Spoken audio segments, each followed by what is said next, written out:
Shalom, this is Rabbi Yitzhak Levi unveiling Torah truth on a weekly basis. Thank you so much for allowing me to enter into your home and to share this week's portion with you all. This portion is called Yitro, which means in Hebrew abundance or overflow. And it comes to us from Exodus chapter 18 verse 1 and all the way to chapter 20 in verse 23. The highlight of this portion to me is what Yitro responds.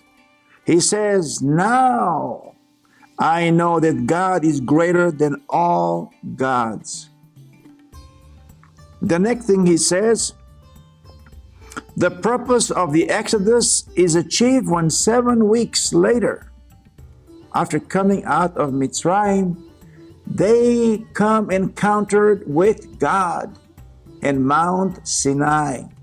Of course, Sinai, if you look at the Hebrew spelling, also speaks of Sneh, which is a bush, which is the native desert tree. This tree is really a bush that looks like a tree. It's big. So 7 weeks takes us all the way to the time that the Torah was given, which is, it's called Pentecost in Greek, and in Hebrew it's called Feast of Weeks, 7 times 7, and on the 50th day, it is Matan Torah, when God gave the Torah. We know that the supply goods to Mitzrayim, Egypt, was by dry ground or dry land. That's how the caravans made it. This doesn't say that the caravans crossed the Red Sea or swam the Red Sea. They traveled on dry ground. Jacob, and his 69 family members, they went by dry ground. But not in the case of the Exodus. There was a sea that had to be opened for them to cross on dry ground. He gives a better meaning of Yeshua's statement to Nicodemus based on John 3 verse 1 till 9. But I will only read a little bit of this. A man must be born again. This is where baptism comes into play. It's called Bnei Chorin, sons of freedom or sons of redemption. It takes effect only after they cross the water. As long as they're on this side, like Abraham, when he was on that side of the Jordan River, he has not accomplished his calling in his life. It's only when he crossed it that he fulfilled his destiny. Israel was not freed, was not redeemed until they crossed the Red Sea. In natural birth, the only redemption to freedom is after the baby breaks through the water. He goes from an environment of water to a dry ground. It says Moshe used his rod, mateh. Mateh, mem, tet, hey, means to open the sea. That is what he used. He used the mateh, the rod. But nowhere does it say he used the rod, the mateh, to close the sea. So what caused the sea to close? In Hebrew, mateh is also known as tribe, tribal. So when Moshe used the mateh, he used a divine mateh, a divine rod, to open the sea. And God has withstood the waters until the last of the mateh, the last of his tribal person, passed in dry land before returning the sea to its normalcy. Moshe is like God. He has a rod, a staff in his right hand. God has a rod and a staff in his right hand. His right hand staff was displayed on top of Golgotha. Golgotha is Greek for Gulgolet, means skull. For all passerbys to see. Just as Moshe opened the Red Sea with his staff to obtain freedom, God uses his staff to deliver Israel and all believers from around the world to freedom and salvation. So here we see Yeshua hanging on a tree. He is the Son of the living God. He is the rod that God is used to bring freedom to mankind. Exodus chapter 18 verse 1. And Yitro heard of all that God did for Moshe and his people. Who are the people? In this case, it's Israel.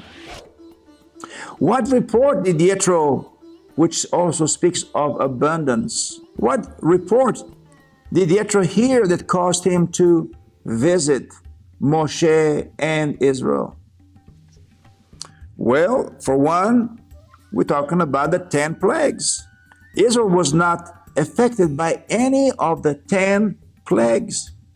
So the question is asked, how can Israel has seen so much, experienced so much, and then just as soon as they have a chance, they command Aaron, make us a golden calf?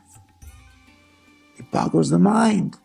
What all do we need to see and to have and to hear in order to believe and hold tight our relationship to God? Number two, what else did he hear? The splitting of the sea, the drowning of Pharaoh and his army. Why is it important? Because God's justice law is an eye for an eye and tooth for a tooth. And God's revenge on Mitzrayim, on Egypt, because Pharaoh commanded to drown the firstborn of the Hebrew children, the Hebrew boys. These are unmarked. There is no graves for these innocent lives. They were just taken to the bottom and washed into the sea without a trace. And God made sure an eye for an eye. And he drowned Pharaoh and his soldiers just like he did the Hebrew babies. Number three, what else did Yitro hear that prompted him to come and visit Moshe? It was the war with Amalek. Yitro saw in his mind how the sea split open by the power of God's rod. Well, within a heartbeat, they just barely crossed it. And there is another enemy awaiting for them, Amalek. Amalek comes mocking as it were the invisible God of the Hebrews. They showed no fear, no respect, and yet we know that the beginning of wisdom is fear, and they showed no fear. But they dared the God of Israel and his power. So even though God promised that we will fight Amalek from door to door, from generation to generation, he also promised to wipe Amalek from remembrance, not only from the earth, but even from remembrance from under heaven. That means no one from Amalek can ever be saved. How tragic. Exodus 17:14 from King James. And the Lord said unto Moshe, write this for a memorial in a book, and rehearse it in the ears of Joshua, For I will utterly put out the remembrance of Amalek from under heaven. Well, the Hebrew word is the acronym that later on the Hebrews gave to Yeshua. And the Hebrew full description of this acronym is Imach Shmo Vezicho. May his name of Amalek be erased and never be remembered. And then in the days of Yeshua, the rabbi, the Sanhedrin court, renamed him Yeshu. His name was Yeshua, but they named him Yeshu, the abbreviated acronym for may his name be blotted out and no remembrance. How sad. In every generation, there will be people who will mock God and his power through his people Israel. Yitro understood clearly that he had to make a choice. He couldn't remain neutral anymore. He had to commit his allegiance to a God, and so he made allegiance with the God of Israel. We too have to make a stance and commit our lives and ourselves to the one God of Israel. The task is enormous to simply hold the memory of what our eyes had just seen and what our ears have just heard. We are given the same opportunity to hear and to see with our own ears, our own eyes, just as Yitro did. Yitro did not experience, he was not the witness of the Exodus. It was enough for him just to hear. So we have to make the choice for ourselves, just as he did. Believe. Yes, faith is necessary to believe in the unseen God and to believe our forefathers' tale about the great Exodus from Mitzrayim. Yitro is from Midian. Midianites was not a specific geographical area, but a league of tribes scattered from Iraq, which is Babylon, the Aqaba Peninsula, which is Jordan, southern Israel, and even Arabia. They were not black, they were Semites. They come from the loins of Abraham and Keturah. Midian was the son of Abraham through Keturah. She bore him 5 sons, based on Genesis 25, verse 2 and 4. And 1 Chronicles chapter 1:32, and I will read, Moshe married Zipporah, who was part of the bloodline of Abraham. Again, Exodus 18:1, and Yitro heard, and Yitro came. Can we say the same about ourselves? We heard, and we responded, and we came. This is why in the Hebrew, repentance does not have the same weight as lachazor b'tshuva, to return with a response. Yes, God is calling us. Shall we respond to him and come back?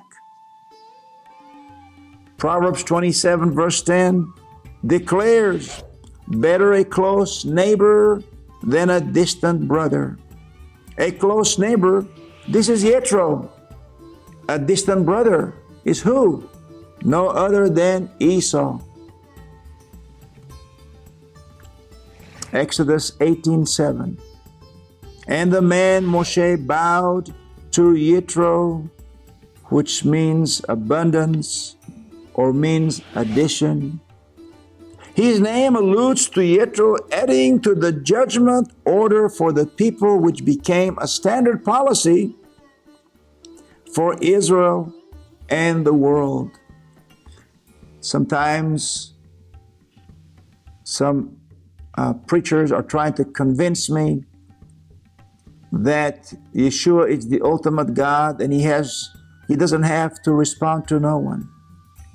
And I say, how you figure that? Well, they respond, well, look, people bow to him. Okay? We see that Moshe, the one who was made like God by God, bow down to Yitro. Does that make him Yeshua? No. He bowed down because that was the culture. In fact, if you go to Israel, you will see that people greet other men in the street as Adoni, which is derivative from Adonai, Lord.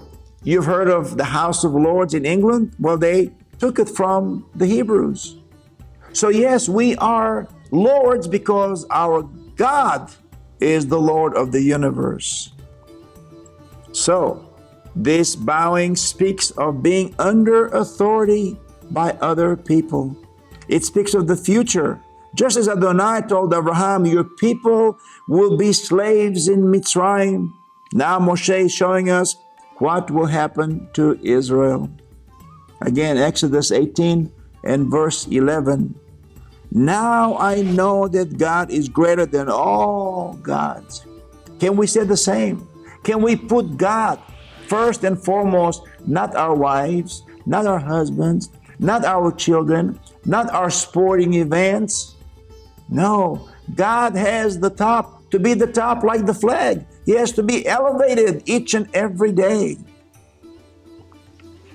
This was not said lightly. It tells that he had full knowledge of every idol. I'm talking about Yitro. He had the knowledge of every idol that man has made. Living in the highway of transport between Mitzrayim, Europe, and Asia, he no doubt has seen it all. He has heard it all, probably worshipped them all. Yitro represents the pagan world. He is the mouthpiece for the pagan world. In his confession, there is no other gods other than the God of Moshe. He speaks on behalf of the world. As it says, every knee will bow and every tongue will confess that Yeshua is the Lord. Chapter 18, verse 13. And it came to pass on the morrow that Moshe sat down to judge the people from the morning to the evening. So here we see what we are awaiting for is Yeshua's return to do what? First and foremost, to be the King of all kings. Number two, to judge the world. And here Moshe displays the foreshadow of Yeshua. He judges the people. When Yeshua returns, he will be the judging of all people. Verse 15, they come to me to inquire of God or about God. People had questions about God. Verse 20, teach them ordinances and laws. Of all the things Moshe could have told him when heaven opened and he looked into the heavens and he saw the Mishkan and he was supposed to build one on earth just like it. Of all the things, what does he teach them? He teaches them ordinances and laws. God judges supreme, and his judgments are salvation issues. When a teacher of Israel judges, he judges out of the prescribed rules set forth by the Supreme Court of Heaven. His judgments makes him a partner with God. Since he uses the laws of God, he speaks as God. He speaks as God. Moshe is promoted to become the mouthpiece of God for the nation of Israel. Exodus 24, verse 12. The Lord said to Moshe, come up to me on the mountain and stay here, and I will give you the tablets of stone. with the law and commandments and instructions I have written for Israel. Exodus 34, verse 1 and 4. So Moshe chiseled out 2 stone tablets like the first ones and went up Mount Sinai early in the morning as the Lord had commanded him. And he carried the 2 stone tablets in his hands.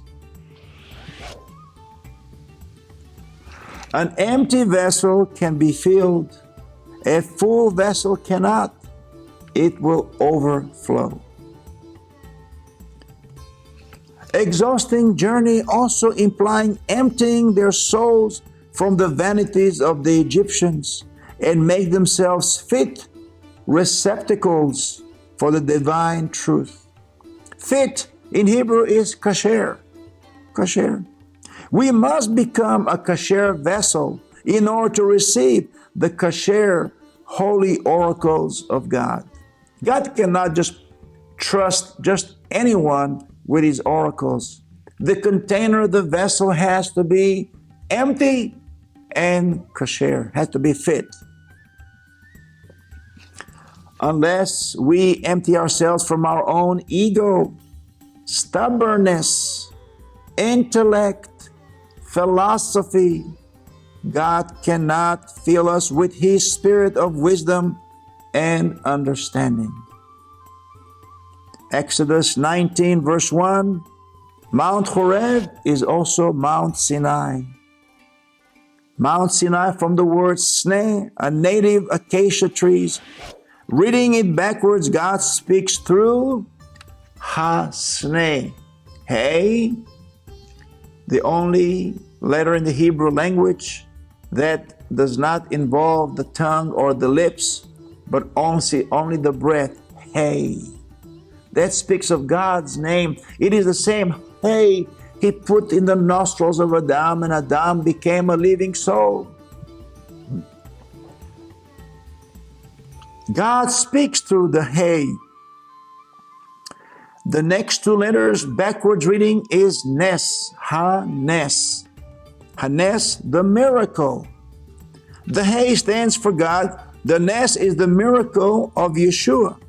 So it becomes God's bush or God's tree, obviously speaking about the tree that saved mankind when Yeshua was hanging on that tree, displaying the very ugliness of sin.